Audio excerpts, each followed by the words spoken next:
এই মাথার মধ্যে যে চুল দেখবেন নাছেন বড় বড়, এই চুলের একটা রহস্য আছে, ঘটনা করেছিল। যাই একটা ছোট্ট গল্প বলে পালাটা তার কাছে ছেড়ে দেবো। পালাটা দুঃখে পড়ে গেছে, আশা করি নারী কিংবা পুরুষ পালাটা যদি আমরা মন দিয়ে শুনতে পারি, এক ফোঁটা চোখে পানি না ফেলা পর্যন্ত কেউ আমরা যেতে পারবো না। এই জাতীয় কবি গানের মধ্যে হাসি কান্না দুইটাই পাবেন, হালাল হারাম দুইটাই পাবেন, কিন্তু আপনারা হারামটাকে সাইড করে দিবেন, হালালটাকে এবার বেছে নেবেন।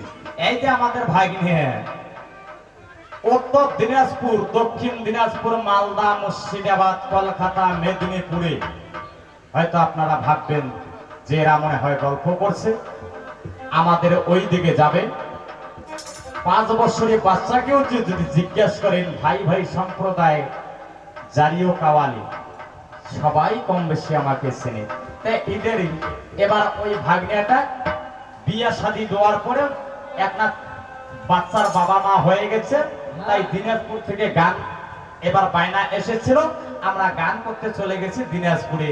তা আষাঢ় শ্রাবণ মাসের ঘটনা, সে কথা আর কন্যা এমন আসছিল বান, ওই দিন দেখো ভাই ভিডিও হল দিছিল আমার গান গান করতে করতে, এই গানের চাপে গরমের কারণে এই ভাগ্নে কোনার মাথা ধরছিল ঢাউয়ে, ওই দেশত একটাও নাই বোধহয় না বুঝি। এরা মুখ ডাকে কয় মামা কেমন হইল ব্যাপার, মুখ এপার থেকে ওপার কি হয়েছে, তা মুখ কয় দেখো তো মাথাটা ধরছে ঢাউয়ে। তা বাদ দেখাও, মাথাটা যেভাবে হোক পরিষ্কার করি, যে কয়না গান আছে করিয়ে মামায় ভাগ্নে যাবো বাড়ি। এলা এমন সময় পরের দিন সকালবেলা কুমুডির বাড়ি তা আর খাইল মুড়ি, মামায় ভাগ্নে ওই দাসপাড়া যে শহরটা আছে, মামায় ভাগ্নে ঘুরি। ভাগ্য ছিল মন্দ, সমস্ত দোকান বন্ধ, একে কোনা দোকান খুলিয়া বেহে বারেন্ডা বান্ধি ধুছে 2-3টে বেলুন, মামায় ভাগ্নে হাঁটতে হাঁটতে যে দেখি ওইটাই হয় সেলুন। হ্যাঁ, এলা নাপিত কোনা আছে সে আর সতী, এই অন্ধ মানুষ তো দেখবেন না পা। এলা নাপিত কোনা গিয়ে কিনবে তুলিল ঘুটি। এলা কয় কেরে ভাই তোর দোকানত কয় প্রকার কাঠ, নাপিত কয় মোর দোকানত 3 প্রকার শার্ট। ইয়ে কয় প্রথম নাম্বার কোন কাঠ, নাপিত কয় প্রথম নাম্বারে কাঠ আছে হেপি, ইয়ে গাপ্পাও করে দুনো হাত দিয়ে চুলগুলো ধরে চিপি। এলা মুখ কয় মামা হেপি ছাড়াও কাঠ পায়, এলিলে শার্ট চলবে নয়। দ্বিতীয় নাম্বার কয় দ্বিতীয় নাম্বারে কাঠ আছে সেলুন, এই জন্য আমি বান্ধি থুসুম বেলুন। কয় এটাও চলবে না। তৃতীয় নাম্বারে কোন কাঠ আছে, নাপিত এলা কয় তৃতীয় নাম্বারে কাঠ আছে নাড়িয়া, ইয়ে মাথা হাত দিয়ে কয় মামু এইটা দেবো না ছাড়িয়ে। চেয়ারত বসিয়া মাথাটা নাড়িয়ে করিয়া আয়না দাঁড়ে দেখে মা, একে হাসতা হাসতি করে একটাও চুল আর উঠতে পায় না। মোকালা কয় মামা কেমন হল তামসা। আমি তখন বললাম ভাগ্নে হ্যাঁ যদি মান সম্মান রক্ষা করতেছে কেনে এখন গামছা, তখনকার দিনে 22 টাকা দিয়ে একটা নয়া গামছা কিনিয়ে মাথাটা বাঁধিছে যাতে লোকজন দেখে পায় না। তো ইয়ে যে বাড়ির বিয়েও করছে, বিয়ে হয়ে গেছে, তা ইয়ার বাড়িতে একটা বাচ্চার মাও ইয়ের বউ হয়েছে, আর ইয়ে একটা বাচ্চার বাপ হয়েছে। তো ওই বাচ্চা কোনা জন্ম হওয়ার পরে কয়েকদিন পরে গান গাইতে গেছে, দেহে ছাওয়া কোনা চুলেকে বান্দরের বাচ্চার মতো হয়েছে, গান বাজনা করে পাইসে করি বাড়ির তো দেয় না, বৌমিও তো পাইসে করি পায় না। সেই দিন বৌমিও তাল পাইছে, গ্রামের বাড়ির নাউয়ে এসছে। আগের যুগে গ্রামের এই কিছুদিন আগে ঘটনা, গ্রামে গ্রামে কিন্তু নাউয়ে ঘুরতো চুলদাড়ি কাটার জন্য। তো ওই দিন গ্রামের বাড়িতে নাগুয়ে আসছে, ইয়ের বউ ফাঁকত ভর্তি করছে, আতাশা চাল ওই নাগুয়ে কোনার দিয়ে ছোয়া কোনার মাথা নাড়িয়ে করছে, ইয়ে জানে না, ইয়ে যে মাথা নাড়িয়ে করছে ইয়ের বউ জানে সব মিশে কথা। এরা ওই দিন দেহে গান আমার শেষ, গান করি মামায় ভাগ্নে যাবো আপন দেশ, দাসপাড়া শহরত ধরলাম গাড়ি, আসতো আমরা মামায় ভাগ্নে বাড়ি। বাড়ি আসতে আসতে মা হয়েছে রাত, ওই বৌমের কোনা খাইয়া দেয় বিস্কুট হয়েছে কাজ। আজ থেকে এটা মোটামুটি 8-9 বছর আগের ঘটনা, তখন কিন্তু এই বিদ্যুতের আলো ছিল না। এবার ইয়ে যে ঝোঁক দুয়ারের ডাকায়, ইয়ের বউ গরম লাগছে তো এখন হাকই নিয়ে বুক খেনত খালি হাঁকায়। এলাকায় কিরে কোষ যদি ঘর সন্ধ্যা গোম বাড়ির নামান ঘোষ, ইয়ের বউ কোহায় ঘর সন্ধ্যায় যে কি হয়, কাপে ধরছে দিন খুলি দিছে দরদাম না খিল। আহাম মুখটাই গোলামের বেটা ভাল মানুষ সন্ধ্যায় ঘর, বৌমের কাশুয়ে ছোয়া ধরি কাঁপতে কাঁপতে 114 ডিগ্রি ঠান্ডায় জ্বর। তা বৌমে ওখানে চালাক ছিল তো, বাতি ধরা ধরি নাই, আন্দারে আন্দারে একে ইয়ের উপরে 3 তাল, কয় মাথার উপর না করে নাও, টেবিলের উপরে ভাত তরকারি নিয়ে নিয়ে খাও। ইয়ে কয় পাবো যে গরম হয়েছে কথাবার্তা বেশি কোয়া যাইবে না। আন্দারে আন্দারে ভাত সবজি নিয়ে খায়া দেয়া বৌমে যেখান বিজনেস দেয়া থাকছে ইয়ে ওইখানে শুচ্ছে। বৌমে থাকছে বেড়ার বগল দিয়ে, ইয়ে থাকছে এই বগল দিয়ে ছাওয়া কোনা মধ্য নিচ্ছে, মানে ভারত আর পাকিস্তানের বর্ডার দিচ্ছে। বৌমেরও পরিশ্রম করা ঘুম, ইয়েরও গান করা ঘুম, দুই স্বামী স্ত্রী একে ঘুমিয়ে একে মরায় বত্তায় সমান হয়েছে। তো 6 মাসি বাচ্চা ছাওয়া কোনা দুধ খায়, গভীর রাত্রে দুদিন মিশিয়ে উঠছে। ছাওয়া ওই মাও হাসতাইতে হাসতাইতে একে পইতে নচ্ছে কামড়া শুরু করছে। ইয়ের বউবেলা হঠাৎ করে ঠিক পেয়া দেখে সর্বনাশ, এতদিন থেকে মোসার আইতো 2-4 বের করে দুধ খায়, আজকে মোসা দুধ খায় না। ইয়ের বউ বাকি ধরা ধরি নাই, আন্দারে আন্দারে বিছনে এখন হাসতা শুরু করছে। এই গোলামে বেড়াতে মাথার গামছা খুলে গেছে, এটা আর হুশ নাই। দেখেন কি ঘটনা, ছাওয়ারও মাথা নাড়িয়ে ইয়েরও মাথা নাড়িয়ে আন্দারে আন্দারে হাসতাইতে হাসতাইতে এই গোলামের বেটার মাথা ভাগ করছে। সব মিশে বদলে ইয়ের বউ কয়ে এই তো সোয়া আমার মরছে, একে খেদরে দাঁড়িয়ে নিয়ে তরঙ্গ লাগে দিয়ে কয়ে খা মোনা খা, আর কান্দিস নে। ইয়ে এলা কয় ছোটদের মার দুধ খাইছেন ঝান্না টান্না মিটিয়ে জানান না, আজকে বউ যখন খাবার করছে 2 ঢোক বেশি করে খান, তাতে যা করে করবে আল্লাহ। ইয়ে বউ চিন্তা করে সর্বনাশ, এতদিন থেকে মোসা দুধ খায়, মোসা তো দাঁত গাজায় নাই, আজকে যদি দাঁতাল ছড়া করতে গিয়ে আসিল। আম্বারে আম্বারে হাসতে থাকে ডেনাডা মোটা। ইয়ের বউ কয় কায়োটা, ইয়ে কয় আমি। ইয়ের বউ কয় স্বামী, কয় করবুনে আও। ইয়ের বউ কয় আরো 2 ঢোক খাও। ওইজন্য তুমি কয় মানুষ মাও এই গোলামের বেটার মতো করেন না, তোমরা অল্প বয়সে মরেন না। যাই হোক, কথায় ভাষায় বলতে গিয়ে যদি ভুল ত্রুটি হয়ে যায় নিজের ছোট্ট ভাই মনে করে ক্ষমা করবেন, অর্থাৎ মাফ করবেন। পাড়াটা গভীর দুঃখে পড়ে যাচ্ছে। এবার আমাদের সরকার মোহাম্মদ জলিল ইসলাম আপনার সামনে আসবেন, আপনাকে সুন্দর পরিষেবা দিবেন। তাই শুনেন, এই বলে আসর ছেড়ে আমি নিচের দিকে যাই চলে।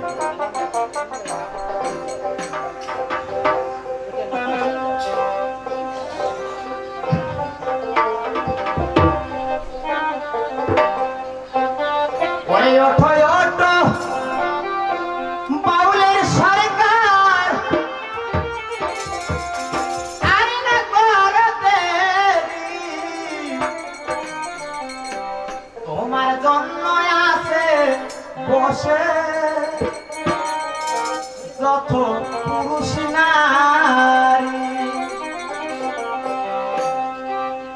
তোমার জন্য আছে বসে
হ্যালো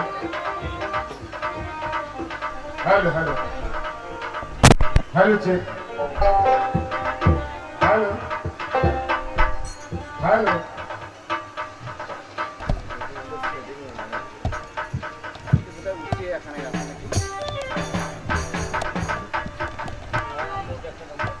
হ্যালো হ্যালো যাই হোক উপস্থিত ভদ্র সমাজ এবং শিক্ষিত সমাজ, মা বোনেরা, সকলের কাছে আন্তরিক ভালোবাসা, আন্তরিক অভিনন্দন জানি শুরু করতে চাই ভাই ভাই সম্প্রদায় জারি এবং কবি গান। আছেন যত হিন্দু মুসলমান, আমার মুসলমান ভাইদের জন্য আসসালামু আলাইকুম।